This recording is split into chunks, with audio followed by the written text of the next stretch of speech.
같이 이제 또 해보시면 되죠. 자, 5번에 그 문제를 주어져 있을 때요. 예. 거기 보면 5번 문제 3번 지문 있죠. 예, 얘도 이렇게 오양하는 선분을 이렇게 주어져 있을 때 있죠. 여기를 우리가 중점이라고 그래요. 여기가. 그러니까 여기가 무슨 상태가 되냐면 단위 탄력적이 되고요. 이 구간 위에서는 얘가 탄력적이 되고요.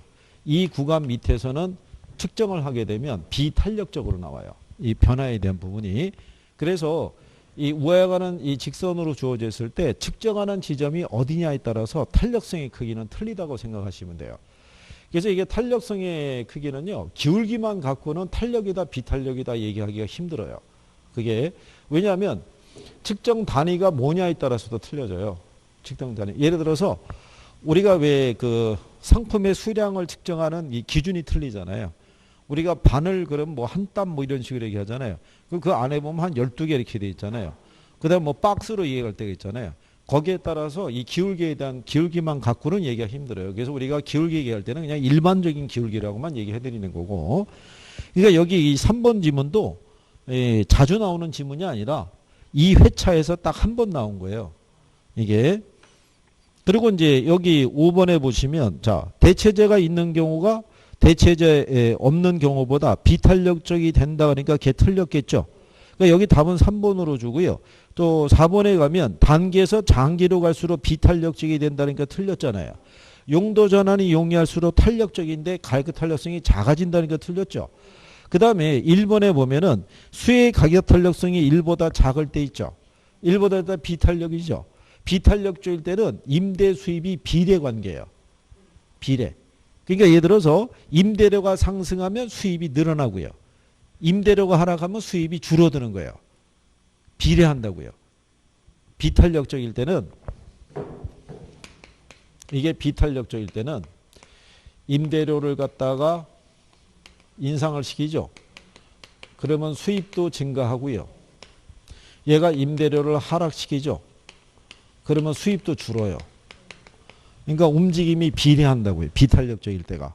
표현이. 그러니까 얘는 복잡하게 하실 필요 없이 자 거기 보시면 1보다 작을 때가 비탄력적이죠. 근데 전체 수입은 임대료가 상승함에 따라 감소한다고 그랬죠. 그럼 틀리죠. 증가해야 되죠. 그럼 우리가 지난번에 이거 이렇게 해봤잖아요. 임대료 100만 원일 때 10가구 있었잖아요. 그럼 전체 수입은 1000만 원이잖아요. 이럴 때 임대료 150만 원 올렸어요. 그죠? 그럼 50%가 지금 변했잖아요. 그랬더니 임차자가 이렇게 반응을 나타낸 거예요. 9가구로. 그러니까 10%만 변한 거예요. 그러면 임대료 변화보다 수혜량 변화가 작잖아요. 그럼 수입은 어떻게 되겠어요? 늘어나죠. 그렇잖아요. 왜냐 원래는 1000만 원이었는데 150으로 올렸을 때 9가구 있었잖아요. 그 1350이니까 늘어나죠. 그럴 때 이 점하고 이 점 연결하면 기울기 이렇게 나오죠. 그렇잖아요. 그러면 이 변화보다 이 변화가 작잖아요. 그 기울기가 급하죠. 이게 비탄력이잖아요. 그러니까 비탄력적일 때는 올릴 때 수입이 늘어나는 거예요. 얘 거꾸로 내리면 수입이 줄죠. 150에서 100으로 떨어뜨려 봐야 한 가구밖에 안 늘어나잖아요.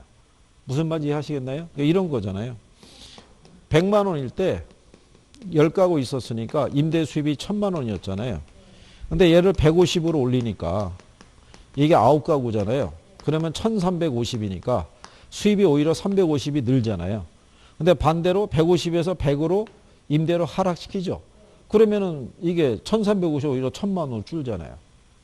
그러니까 비탄력적일 때는 수익 관계가 비례 관계라고 보시면 돼요. 비례. 탄력적일 때는 반대고. 그죠?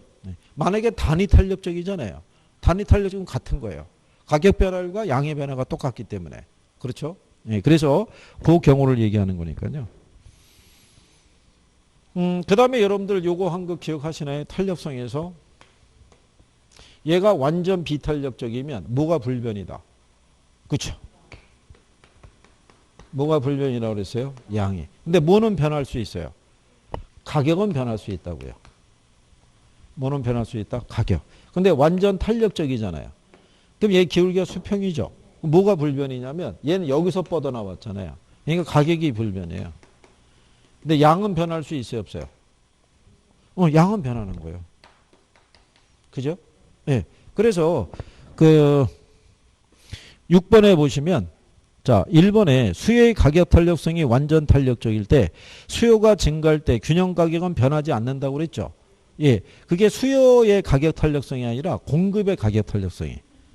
예. 공급의 가격 탄력성이 완전 탄력적이죠. 예. 그러면 수요가 증가할 때 가격은 어떻게 돼요?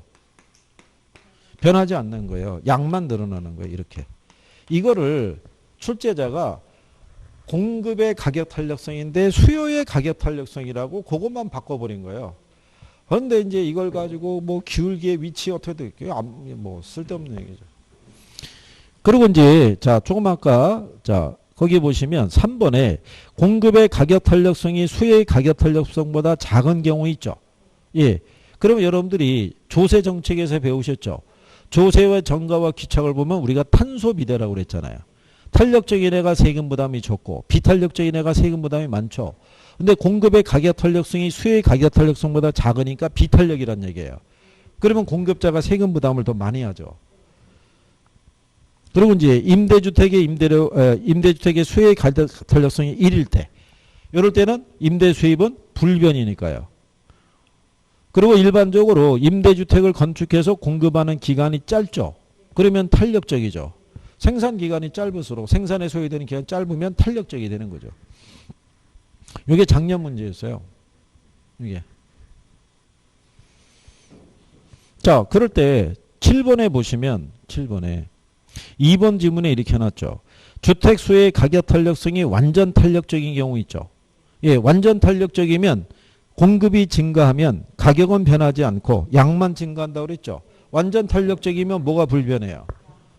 가격. 양은 변할 수 있잖아요. 그렇죠? 그러니까 그거는 맞는 지문이라고 할 수 있죠. 그리고 이제 거기 3번에 보면 해당 주택 가격 변화에 의한 수요량의 변화 있죠. 이건 동일한 수요 곡선상의 이동으로 나타나죠.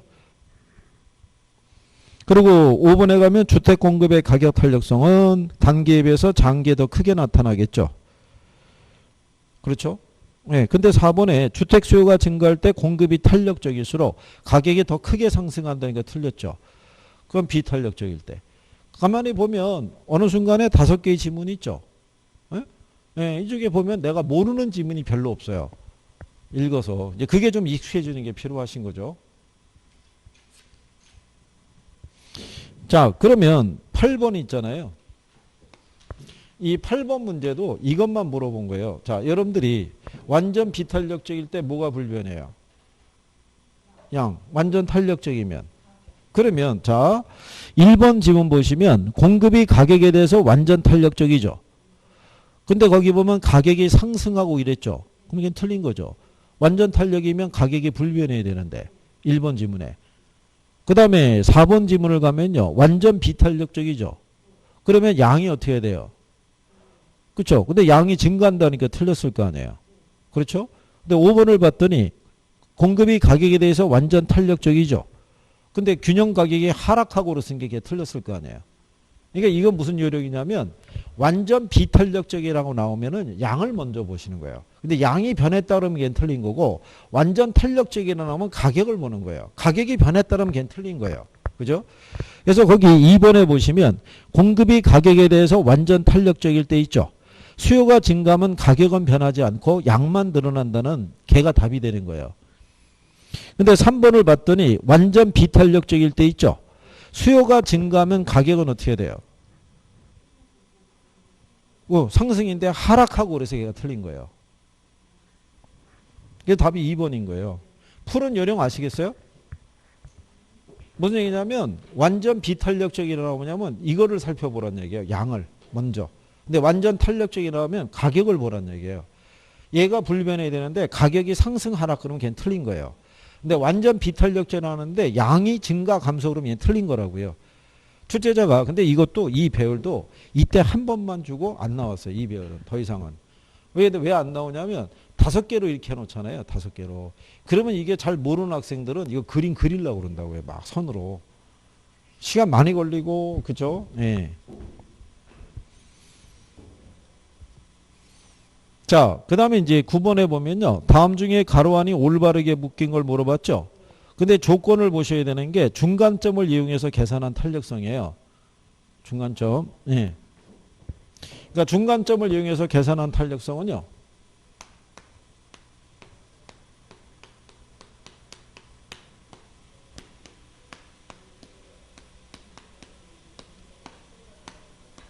요거를 나누기 2를 해도 되고 2를 안 해도 돼요.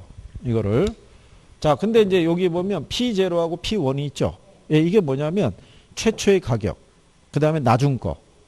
그러니까 이제 이렇게 보면요. 최초하고 나중 가격이 있죠. 변화된 거. 분의 이 변화분을 얘기하는 거예요. 가격의 변화분.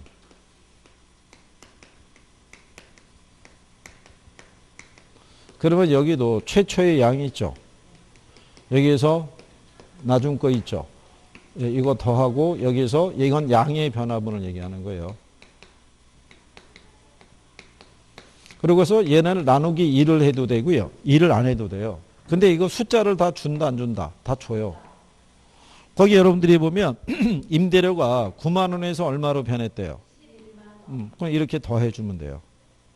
그 다음에 9만 원에서 11만 원으로 변하면 변화분이 얼마겠어요? 2만 원. 양이 얼마? 108에서 얼마로? 92로 바뀐 거죠. 예, 그럼 이 변화가 16이에요. 그죠? 그러면 얘 그냥 계산하죠. 그럼 얘가 20분의 2예요. 그죠? 얘는 200분의 16이에요. 그러면 얘를 나누기 2를 해도 되고 2를 하지 않아도 돼요.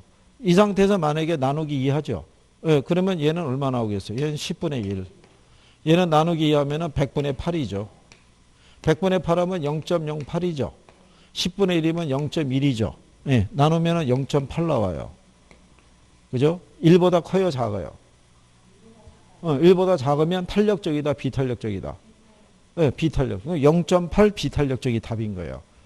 이것도 이때 한 문제 나오고 안 나오는 거예요. 왜냐하면 이렇게 할 때는 쉬워 보여도요. 막상 들어간 학생은 이거 어려웠었다고요. 이거를. 그리고 이때 이 문제가 출제가 됐을 때 중간점 이용해서 계산하는 요령을 학생들이 알고 들어간 학생들이 많지 않았을 거예요. 그러니까는 일반적인 탄력성 대입하려고 그러면 또 힘들었고 뭐 그런 얘기죠. 예, 그 다음에 10번에 대한 거는 지난번에 이렇게 설명했어요. 우리가 가격 탄력성을 계산할 때 있죠. 이거는 공급도 마찬가지지만요.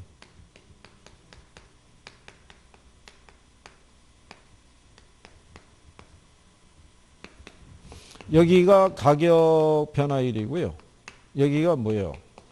예, 수혜량의 변화율인데 자, 여기서 우리가 수혜량의 변화율을 계산할 때는 곱해서 올라가면 돼요. 그죠? 반대로 가격의 변화율을 구하려고 그러면 나눠서 계산하면 돼요. 그러니까 얘만 계산할 때만 곱하는 거고 나머지는 다 나눠서 계산하면 돼요. 탄력성 계산하는 것도 수혜량의 변화율을 가격의 변화율로 나누면 얘를 구할 수 있다고 그랬어요. 그래서 거기 10번에 보시면 어느 부동산의 가격이 몇 프로 하락했대요. 근데 수혜량이 몇 프로가? 그러면 탄력성이 얼마냐를 물어봤잖아요. 그러면 나누면 되죠. 7을 5로 나누면 1.4 이렇게 나오죠. 간단한 거죠. 이렇게. 그죠? 네. 자, 그 다음에 그 11번에 보시면요. 최근에 부동산 시장에서 소형 아파트의 임대료가 10% 상승함에 따라 소형 아파트의 임대 수요량은 5% 감소한 반면에 오피스텔의 임대 수요는 7% 증가했다. 이때 소형 아파트 수의 가격 탄력성을 물어봤죠. 예, 근데 거기 문제 보시면 소형 아파트의 임대료가 몇 프로 상승했대요. 그랬더니 수요량이 몇 프로가 줄었대요.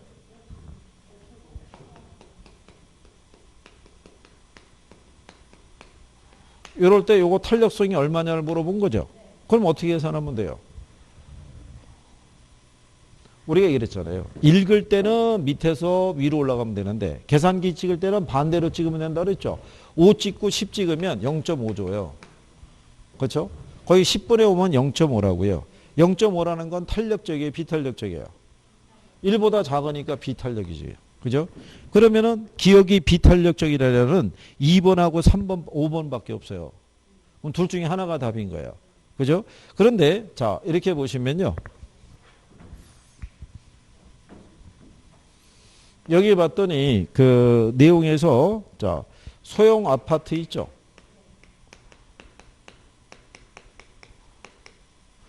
임대료가 이렇게 상승했더니 오피스텔이 있죠. 이의 수요량이 몇 프로가? 7%가 증가했다고 해놨죠. 이렇게. 그렇죠? 자, 아까 뭐라고 그랬냐면 한 재화의 가격이 상승할 때 가격과 소비가 같은 방향으로 가면 대체제. 그러니까 비탄력적하고 대체제 찾으니까 답이 5번이겠죠. 이게 교차 탄력성이에요. 그러니까 교차 탄력성이라는 건요. 해당 재화의 가격과 소비에 영향을 준 애가 관련 재화라고요. 관련 재화의 가격의 변함에 따라 해당 재화의 가격과 소비가 어떻게 변하는지를 측정하는 게 교차 탄력성이라고요. 그렇죠? 예. 그러니까 이렇게 같이 가면, 예. 그러니까 이런 거예요. X의 가격이 뭐 할 때? 상승할 때 Y의 수요량이 증가했죠? 그러면 대체제예요. 예? X, Y가 틀리니까.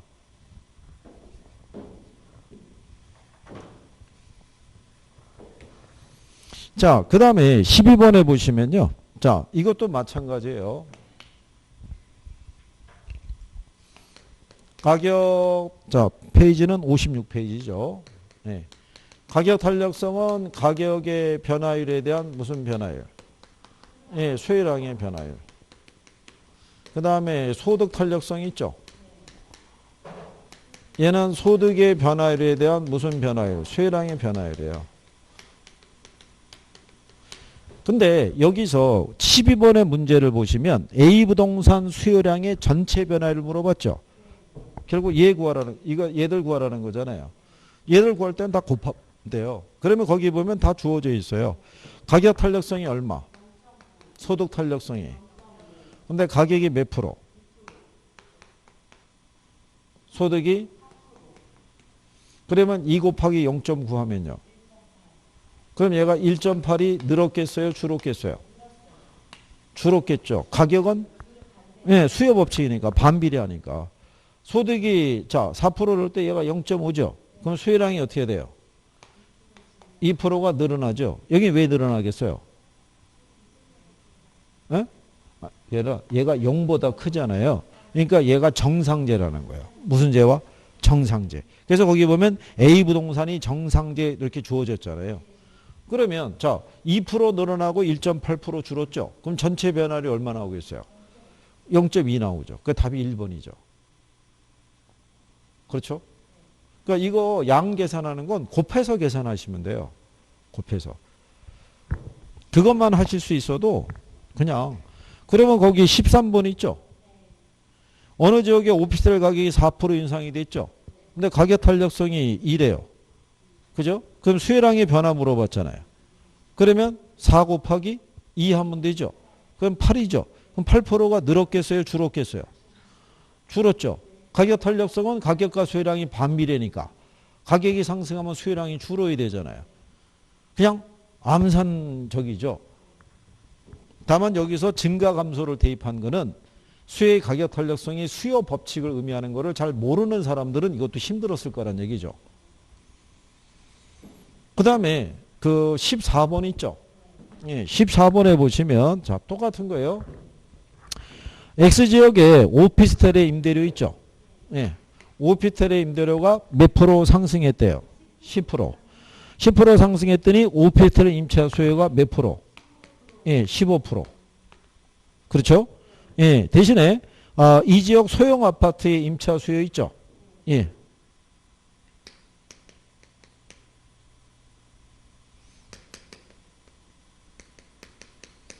예, 소형 아파트의 임차 수요가 몇 프로 증가했대요? 5%.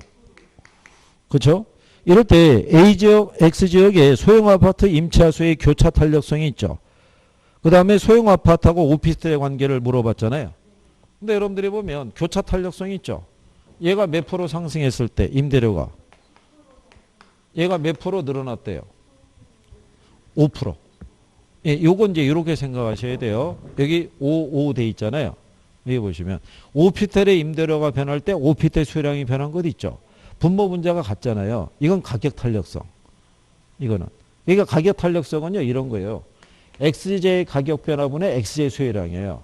근데 교차 탄력성은 XJ 가격에 대한 YJ 수요량이라고요. 그러니까 분모하고 분자가 이게 틀려요. 이게. 가격 탄력성은 둘이 같은 거고. 그죠? 예. 그러니까 교차 탄력성을 물어봤으니까 오피스텔 임대료가 10% 상승할 때 얘가 몇 프로 증가했어요? 5%. 그럼 요거 계산하면 어떻게 돼요? 그렇죠? 5 찍고 10 찍으면은 0.5 나오죠. 그러면 지문에 보시면 0.5가 딱 둘이 있어요. 3번하고 4번이 있어요. 그죠? 그런데 얘가 상승할 때 얘가 늘어났죠. 화살표의 방향이 같잖아요. 그럼 무슨 제와? 대체제. 그 나중에 읽으면서 딱 그것만 대입해서 바로 값을 구할 수 있어요.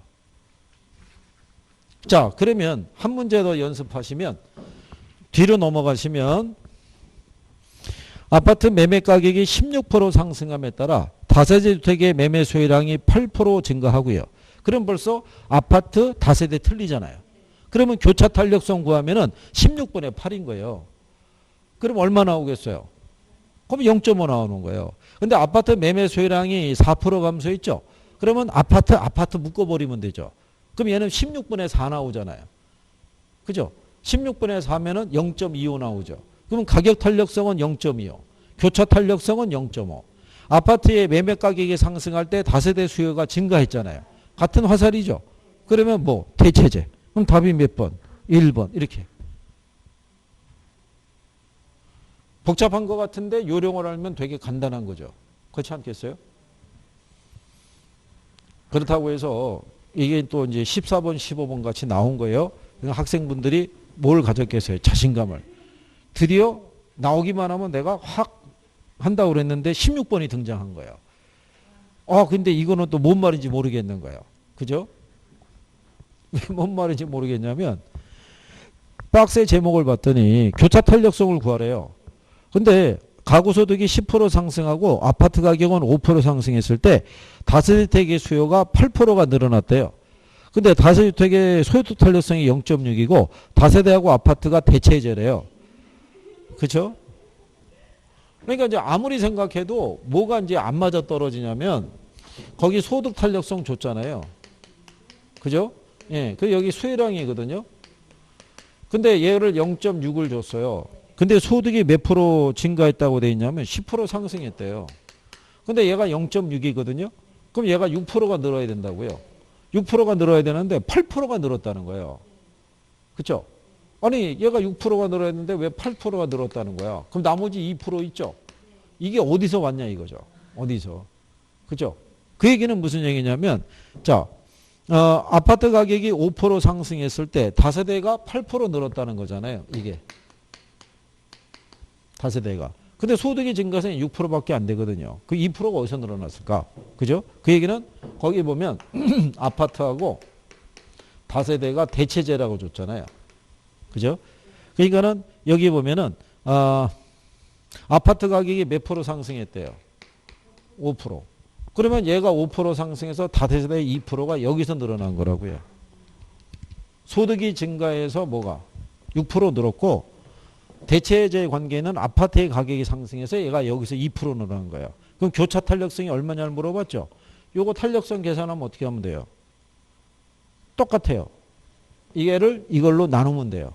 그죠? 그럼 2를 5로 나누면 0.4 나온다고요. 그래서 교차 탄력성이 0.4라고요. 그러니까 이게 14번하고 15번하고는 선뜻 다가가기가 좀 쉽지 않죠. 그러니까 문제를 뒤집은 거예요. 어떻게 준 거냐면 이 조건에서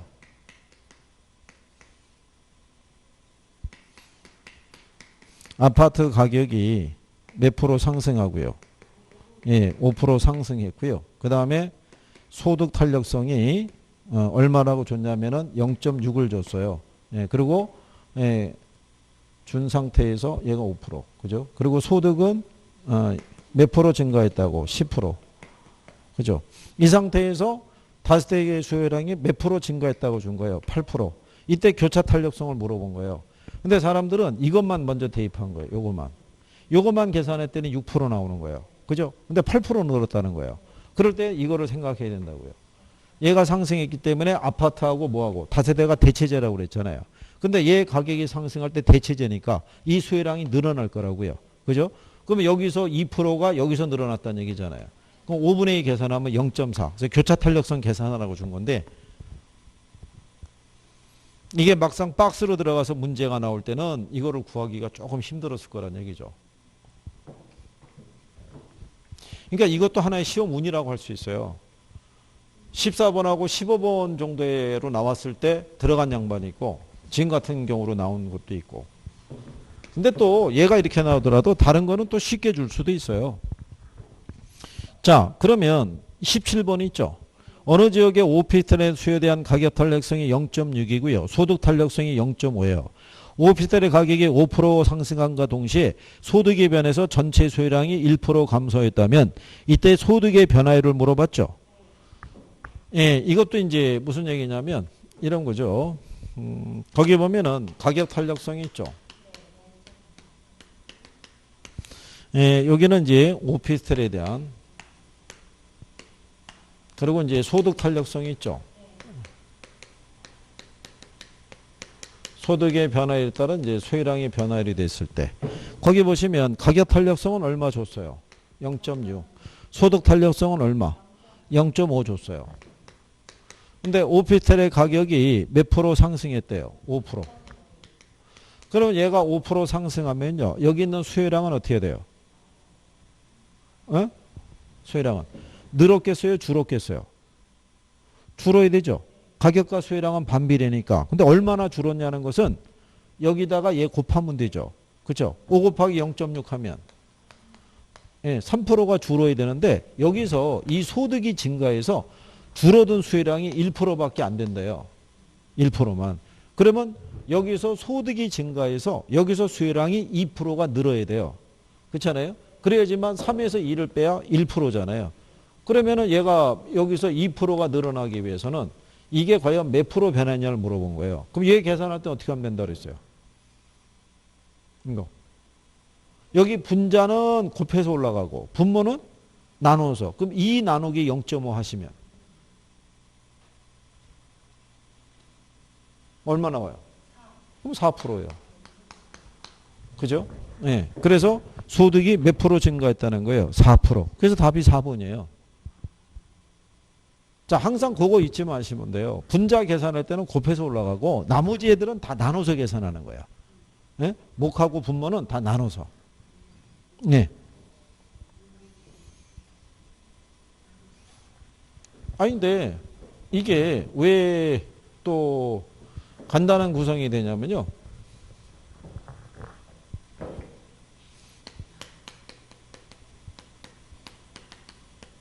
얘는 가격 변화에 대한 수요량의 변화율이죠. 소득 탄력성은 가격 변화에 대한 소득의 변화율이죠. 그 다음에 교차 탄력성이라고 있죠. 예. 얘는 X제의 가격 변화에 대한 Y제의 소요량의 변화거든요. 작년 문제가 거기 여러분들이 18번 문제 있죠. 예. 거기 보면 가격 탄력성을 얼마를 줬어요? 얘 0.4 줬죠. 얘 0.2 줬어요. 그죠? 그럴 때 여기 있는 여기 있는 소득이죠. 예, 소득. 소득에 따른 이게 소요량이 변하니까 이거 전부 다 3% 줬다고요. 그죠? 예. 그러면 여기 양 변화되는 거 어떻게 하면 돼요? 그렇죠? 곱하니까 3 곱하기 0.6 하면 그럼 얘는 1.8%가 늘었겠어요? 줄었겠어요? 얘가 상승했으니까 얘는 줄어야 되잖아요. 반대니까. 소득이 3% 늘을 때 얘가 0.4죠. 그럼 얘 정상제니까 얼마? 1.2%가 어떻게 돼요? 증가해야 되잖아요. 그죠? 얘는 3 곱하기 0.2죠. 그럼 얼마? 0.6% 나올 거야. 0.6%가 늘어야 되잖아요. 그러면 자, 얘 1.8% 줄었죠. 1.2하고 0.6 합하면 1.8%가 늘은 거 아니에요. 그럼 전체 변화가 없죠. 그렇죠? 네. 이거 계산하는 이거 할 줄 아는 사람은 암산 수준으로 막 했겠죠. 그렇잖아요. 그것만. 이거는 뭐 덧셈 뺄셈 문제밖에 안 되잖아요. 이거. 이렇게 해서 또 대입해서 풀 수 있는 내용이니까요.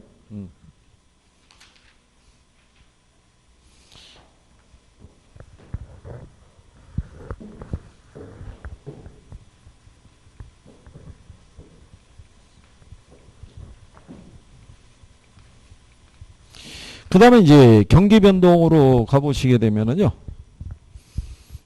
거기 보면 경기 순환과 경기 변동이 있는데요. 1번에 보시면 부동산 경제를 구성하고 있는 각 부분에서 순환적 변동을 비롯해서 계절적, 장기적, 무작위적 변동이 나오죠.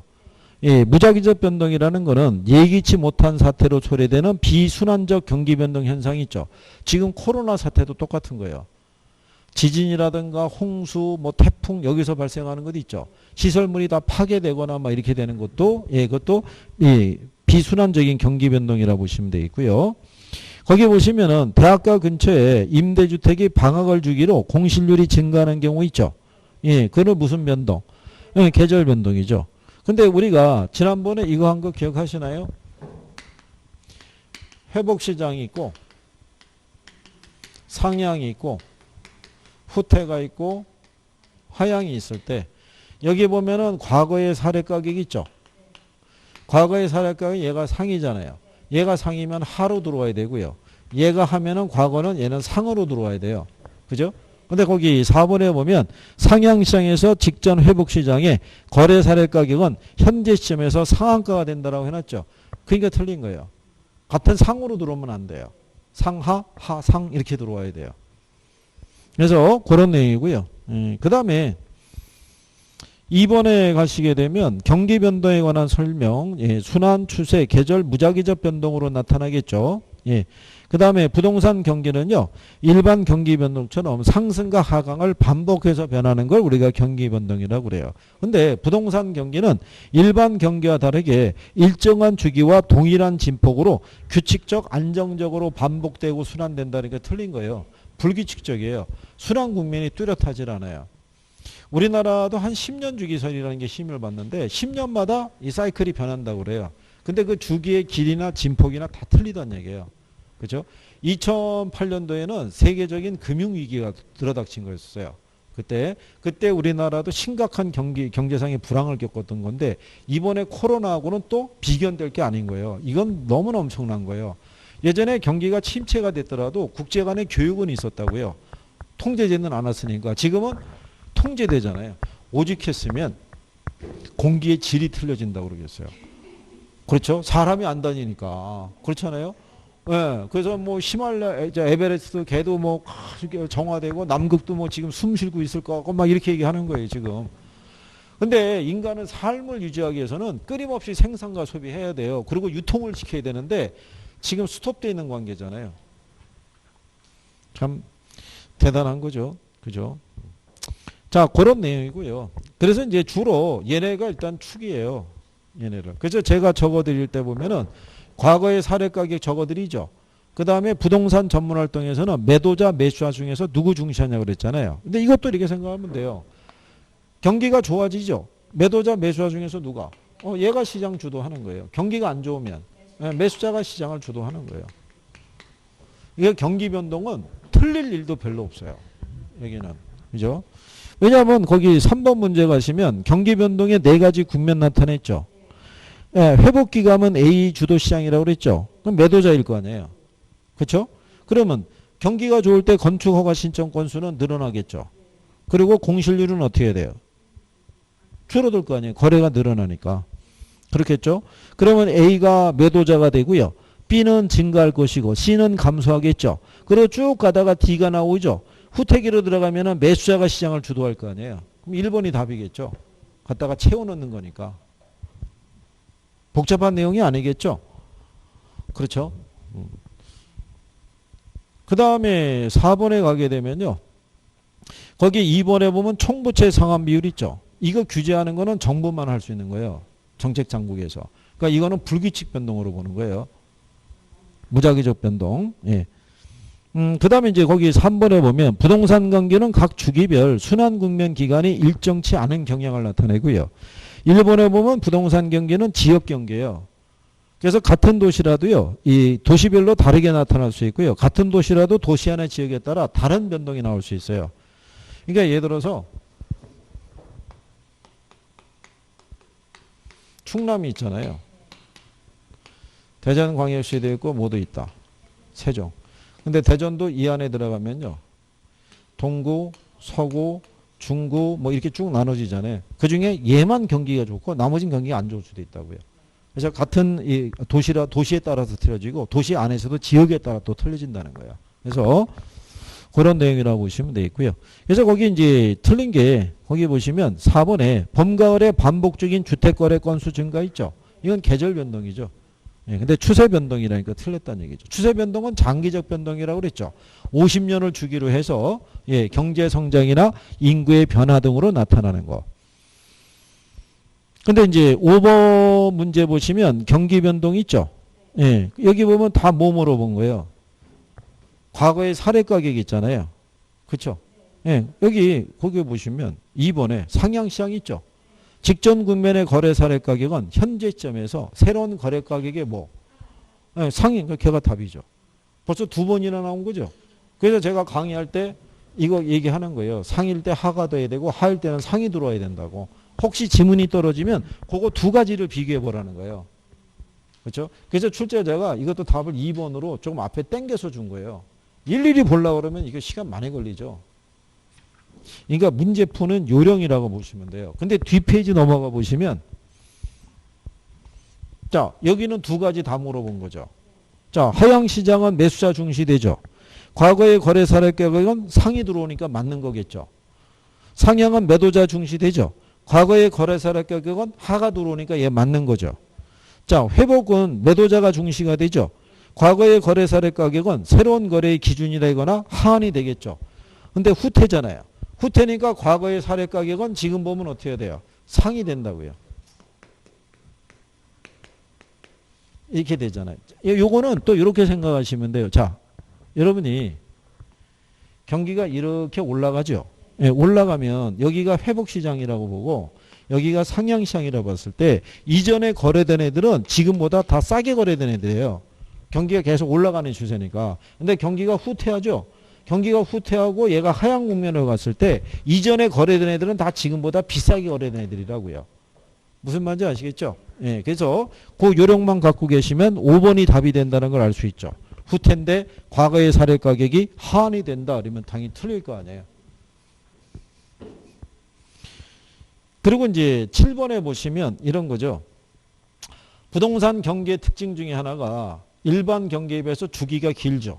일반 경기에 비해서 진폭이 크죠. 거기 7번에 3번 보면 일반 경기 변동에 비해 정점과 저점 간의 진폭이 작다 그랬잖아요. 틀리죠. 근데 5번에 봤더니 상향에서 직전 회복 국면의 거래 사례 가격은 새로운 거래 가격에 한이 되겠죠. 참 잘 들어오죠. 그렇잖아요. 왜냐하면 여기 문제 구성을 더 들어가면 어렵고요. 제한된 안에서 써야 되니까 그렇게 나오는 거예요. 그리고 8번은 뭐 이건 이제 불황하고 물가 상승이 동시에 나타나는 것도 있죠. 예, 그걸 우리가 뭐라고 얘기한다. 복합 불황이라고 그래서요. 예, 그걸 스태그플레이션이라고 얘기를 해요. 이 부동산 쪽에서는 안 좋은 게 디플레이를 해요. 예, 경기는 안 좋고 자산 가치가 떨어질 때 있죠. 특히 부동산에 치명적이죠. 이게. 근데 우리가 솔직히 디플레가 발생하는지 인플레가 발생하는지는 초기 단계에서는 몰라요. 우리가 그 중심에 있을 때 알게 돼요. 중심에 있을 때. 그래서 옛날에 왜 IMF 터졌을 때 있잖아요. 물론 그때 그 엠버거라고 그래가지고 그 정부에서 기자단에게 그걸 이제 언론 이제 보도 통제해달라고 부탁은 했지만 그때 나중에 IMF 지나고 한 10년 지나고 난 다음에 그때 당시에 경제 그 담당했던 기자가 반성문 비슷하게 기고를 했어요. 그렇게 했어도 얘기는 했어야 되는 건데 정부에 때문에 엠버거 해갖고 이제 보도 통제가 되니까 발표가 안 난 거예요. 그 사람들은 뭔가 바닥에서는 계속 부도나고 난리가 난 거예요. 역대 최고의 부도율 막 이렇게 나는데 뭔가 조짐은 이상한데 뭔지를 모르겠는 거죠. 일반인들은. 그러다가 이제 결국 땅 터진 거죠. IMF로 가겠다고. IMF로 갔다는 건 이제 국가 부도였다는 얘기잖아요. 그러니까 그게 그러니까 무슨 문제가 되냐면 국가 부도가 이제 글로 갈 거라고 얘기한 거예요. 실제로 IMF 구제금융을 받은 게 아니라 글로 갈 수도 있다라고 이렇게 얘기했잖아요. 그 순간에 여기 다니는 차가 확 줄은 거예요. 가기도 전에. 예. 그 다음에 간담이 있죠. 간 다음에 조금 기다려봤더니 별 이상 없는 것 같거든요. 그러니까 또 다시 쌩쌩으로 다니는 거예요. 그게 무슨 얘기냐면 그때 거기에 영향을 받아서 실직하거나 이런 사람들은 체감 경기가 무지하게 안 좋은 거죠. 그렇잖아요. 근데 이제 그거랑 관계없이 고용이 안정이 이런 쪽에 있는 사람들은 뭐 평상시에 월급 받고 뭐 쓰는 거 쓰고 뭐 이렇게 해야 되니까 그냥 무감각하게 또 넘어간 거예요. 그게. 그러니까 어쨌든 참 뭐 그렇다는 얘기죠. 자, 예, 근데 이제 그 밑에 가면은 문제 9번이 있죠. 가만히 보시면 자, 1번에 부동산 경기는 지역별로 다르게 변동할 수 있죠. 같은 지역에서도 부분 시장에 따라 다른 변동 양상을 보일 수가 있죠. 주거용이냐 상업용이 또 틀리다는 얘기죠. 그때 거기 보면은 자 4번에 부동산 경기가 상승 국면일 때 직전에 거래된 거래 사례 가격은 현재점에서 새로운 거래 가격에 한이 되는 경향이 있다라고 또 등장하죠. 예, 이런 뭐 거의 단골이라고 보시면 되죠. 근데 이제 3번을 봤더니 부동산 경기와 일반 경기는 동일한 주기와 진폭으로 규칙적 반복적으로 순환된다는 게 틀렸을 거 아니에요. 지극히 상식적으로도 접근이 가능하죠. 그렇죠? 예, 그래서 여기에 대한 내용까지 일단 해보신 거죠. 잠깐 쉬었다가 거미집 모형하고 시작문 하고 마무리하시죠.